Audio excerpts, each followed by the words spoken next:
আসসালামু আলাইকুম রহমতুল্লাহ। আমরা আমাদের ধান ক্ষেতগুলোতে পানি দেওয়ার জন্য চলে আসতেছি, কারণ চৈত্রের ভিতরে প্রচণ্ড রোদে এবং ধান ক্ষেতের একদম পানিগুলো শুকিয়ে গেছে। এই জন্য আজকে পানি দিতে আসলাম।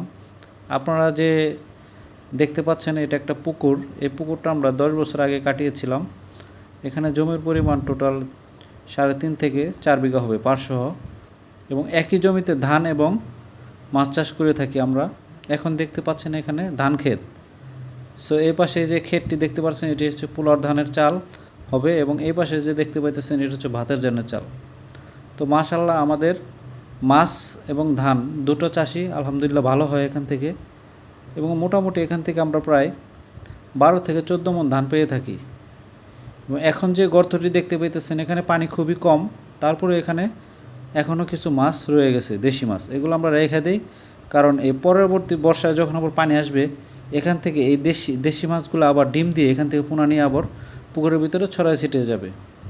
এবং এখানে আমরা মাছটা ছাড়ি হচ্ছে কখন, আপনাদেরকে যদি বলি, সেটা হচ্ছে বর্ষার ঠিক আগ মুহূর্তে, যখন বৃষ্টির সময়, বৈশাখ জ্যৈষ্ঠ মাসে যখন বৃষ্টি হয়, কিছু কিছু পানি জমে এখানে, এবং মেশিন দিয়ে আমরা পানি দিই। পানি দেওয়ার পরে তারপর আমরা এখানে মাছের পোনাগুনি এনে ছেড়ে দিই। এখানে মোটামুটি আমরা বাংলা মাছের চাষ করি, যেরকম রুই, কাতলা, তারপরে পুঁটি, মিরকা, সিলভার, ব্রিগেড, এই ধরনের মাছ আমরা চাষ করি। তো আলহামদুলিল্লাহ ভালোই হয়। এই পাশে পশ্চিম পাশে যে পাটটা দেখতে পাইতেছেন, এই পাটটা মোটামুটি এখানে পানি ওঠে, এই জন্য আমরা বর্ষার সময় খুব ভালোভাবে নেট দিয়ে, জাল দিয়ে বেড়া দিয়ে দিই। এবং বেড়া দেওয়ার ফলে আমাদের যে যদি বন্যাও হয় বা অধিক যদি পানি হয়, সেক্ষেত্রে আমাদের কোনো সমস্যা হয় না। তো সেক্ষেত্রে এই বছর আলহামদুলিল্লাহ আমাদের প্রায় 1 লক্ষ টাকার উপরে আমরা মাছ বিক্রি করতে সক্ষম হয়েছি আলহামদুলিল্লাহ। কোনো সমস্যা হয়নি। এবং এদিকে আমি যে যাইতেছি, এদিকে আমাদের কিছু খেতি জমি আছে, এটা আপনাকে দেখাবো।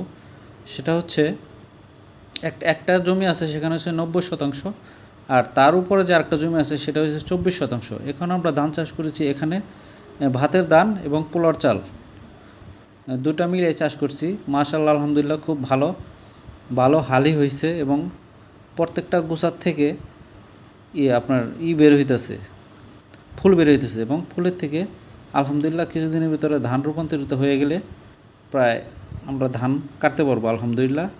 এবং এই ধানে অনেকটাই সমস্যা দেখা যাচ্ছে। কিছুদিন আগে মাজরা পোকা এবং বিভিন্ন ধরনের পোকার সংক্রমণ থেকে বাঁচার জন্য আমরা কীটনাশক ব্যবহার করছি, তবে আলহামদুলিল্লাহ এখন খুবই ভালো অবস্থানে আছে, কোনো সমস্যা হয় নাই। এরপর আমরা 3 সপ্তাহ আগে আমরা লাল সার দিয়েছি। এ পুরা ক্ষেতের ভিতরে আমরা লাল সার দিয়েছি এই জন্যই, যাতে গাছের গোড়াতে কোনো সমস্যা না হয় এবং কোনো ধরনের পোকামাকড় যাতে আক্রমণ না করে, সেটাই খেয়াল রেখে এ পর্যন্ত